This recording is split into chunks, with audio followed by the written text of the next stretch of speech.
নমস্কার বন্ধুরা, দেখো আবার আজকে চলে এসেছি আজকের রান্নাঘরে। কে কেমন আছো? আমি আজকে কচুরলতি রান্না করবো। এই দেখো কচুরলতি, একদম দেশি কচুরলতি পেয়েছি।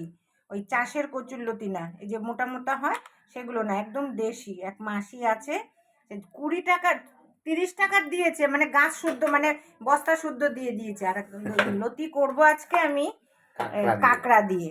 হ্যাঁ, কাঁকড়া দিয়ে পালং শাক খেয়ে তার খুব মানে স্বাদ জেগে গেছে। তা আজকে কাঁকড়া দিয়ে আবার করবো। আর এখানে আছে একটু সর্ষে বাটা নিয়েছি, জিরে হলুদ লঙ্কা বাটা, লঙ্কা থেতো করে নিয়েছি, হলুদ, আর কিচ্ছু না। তেল দিয়ে দিয়েছি, এই যে সাদা জিরা দেবো। সাদা জিরা দিয়ে আমি আজকে এটা রান্না করব। এই যে রসুন সম্বাদ দিয়ে, রসুনটা দিচ্ছি কেন, কাঁকড়ার গন্ধটা তাহলে চলে যাবে। কাঁকড়াটা ভেজেছে, আমি আবার এটার মধ্যে কাঁকড়াটা দিয়ে দেবো। কর্তা এই কাঁকড়ার সঙ্গে এবার লতিগুলো দিয়ে দিচ্ছি। আমি লতিগুলো একটু ভাপিয়ে নিয়েছি, মানে খুব না, অল্প করে ভাপিয়ে নিয়েছি। গরম জলে একটু সেদ্ধ করে নাও, তাই তো? হ্যাঁ, একটু সেদ্ধ করে নিয়েছি। দেখো, তা একটুখানি হতে থাকুক। দেখো বন্ধুরা, সুন্দর হয়েছে, নরম হয়ে গেছে। এবার মশলাটা দিয়ে দিচ্ছি। আমি একটু লেবুর রসও দিয়ে দেবো। হ্যাঁ, কেননা অনেক সময় আমার কর্তাই বলবে কচু কচু খেতে ভালোবাসে, আবার বলে আমার চুলকায়। ওনার গা চুলকায়, মুখ চুলকায় না কচু খেলে, বুঝলে তো? তাই একটুখানি এটা আবার থাকলাতে থাকুক, তোমরা দেখতে থাকো। দেখো বন্ধুরা, এইরকম পর্যায়ে এসছে। আর একটু কষিয়ে এই যে তারপরে একটু ঝোল দিয়ে ঢেকে দেবো।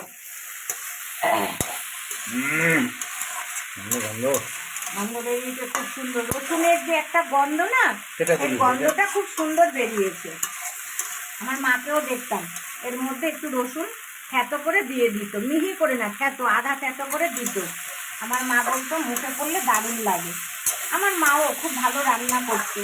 একবার এক মূলোর তরকারি, শুধু মাছ ছাড়া মূলোর তরকারি রান্না করেছিল। আমার এক মেসো ছিল, আমার মেসো দেখলেই বলে তোমার মার হাতের সেই মূলোর তরকারি আমার মুখে এখনো লেগে রয়েছে। আর তোমরা দেখতে থাকো বন্ধুরা, আমি একটু ঝোল দিয়ে দিচ্ছি। খিচুড়ি খা, তা তোমরা একটু দেখতে থাকো। এই পর্যায়ে এসছে, কি সুন্দর লতিগুলো আস্তে আস্তে রয়েছে, দেখেছো? লতি গলে যায়, এটা গলেনি, তার কারণ হচ্ছে লতিগুলো দেশি লতি। দেশি লতি তো ওই জন্য, মানে একজনের পুকুরের পাড়ে হয়েছে কচুর মধ্যে। আমরাও আগে মাসির বাড়ির ওখান থেকে আনতাম কচুর শাক, কচু একটু হবে, যেরকম থাকে তোমরা দেখো, আর একটু হবে।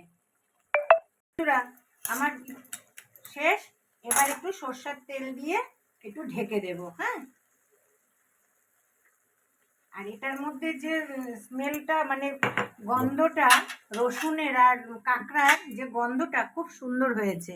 তা তোমরাও এইভাবে রান্না করো, কাঁকড়া দিয়ে, কচুরলতি দিয়ে। এগুলো বাংলাদেশের মানুষেরাই খেত বেশি, আমাদের এই দেশি মানে এখানকার লোকেরা এইসব খায় না। কচুরলতি মানে কাটার ভয়তে, সেটা আমি তো সকাল থেকে বসে বসে কেটে আমার আঙ্গুল ব্যথা হয়ে গেছে। কি করব, খেতেও ইচ্ছা করে।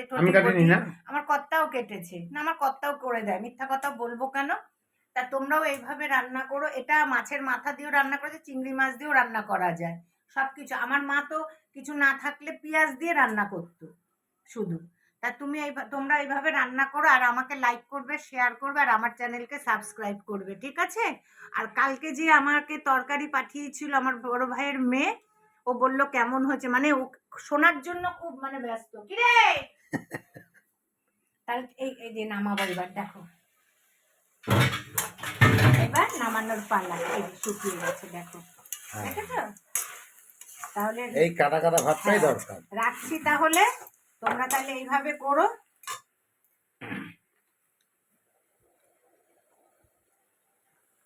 তাহলে সবাই ভালো থেকো, সুস্থ থেকো। এবার রাখছি, নমস্কার।